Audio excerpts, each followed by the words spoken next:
out.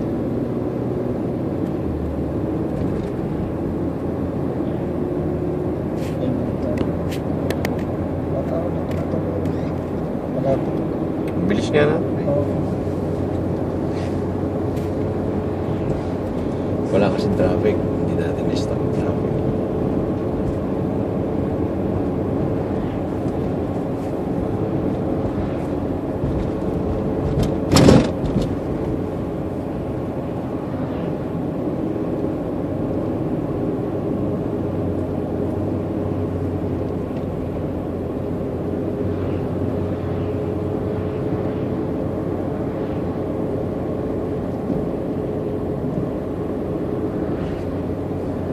Ganda ng view eh.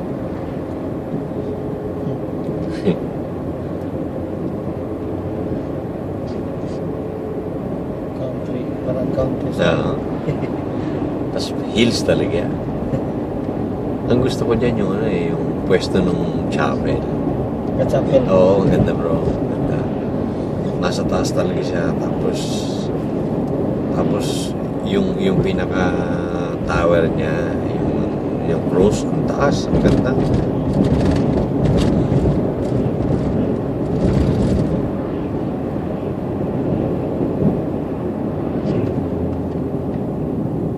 Ito si Marshall. Malapit na ito. 5.5. Oo, malapit na yan. Hinabol niya yung yelo. Ang kulit. May pamsa. Ha? Naghinto. Oo, hintay ka.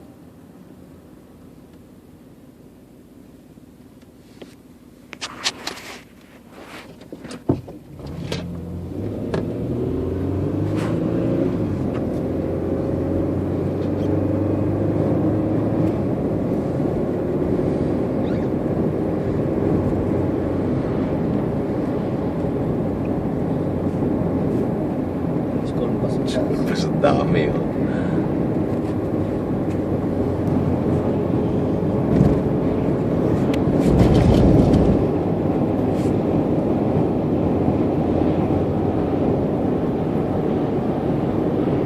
Ayun, parang nasa Quezon.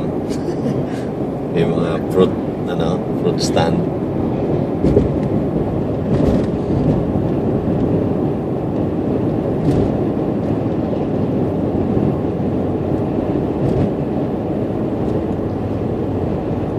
Uh, 11 minutes na lang. Dala tayo. 10 minutes.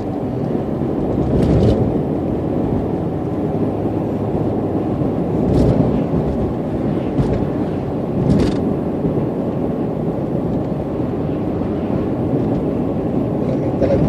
Ha? Malamig na. Malamig dito eh. At saka malapit to sa dagat. Yeah. Ito, no? Oo nga. Itong, tsaka ang taas na eh. Nasa taas talaga eh. Yung lugar. Mataas. Yan, lamig. Sa amin sa lugar namin o sa Aha. Pilipinas, Ah. meron na kaming shrine. Para Ah? berhen sa barangay. Mataas din. Nasa punto-punto. Sa amin wala eh. Napakaganda kasi pag may shrine. Nandiyan, yung bundok namin nasa town. Galing. Yung town namin may bundok na kagat. Tapos libot ng dagat, di ba? Malapit sa dagat. Ganda ng gano'n. Sa amin ano eh.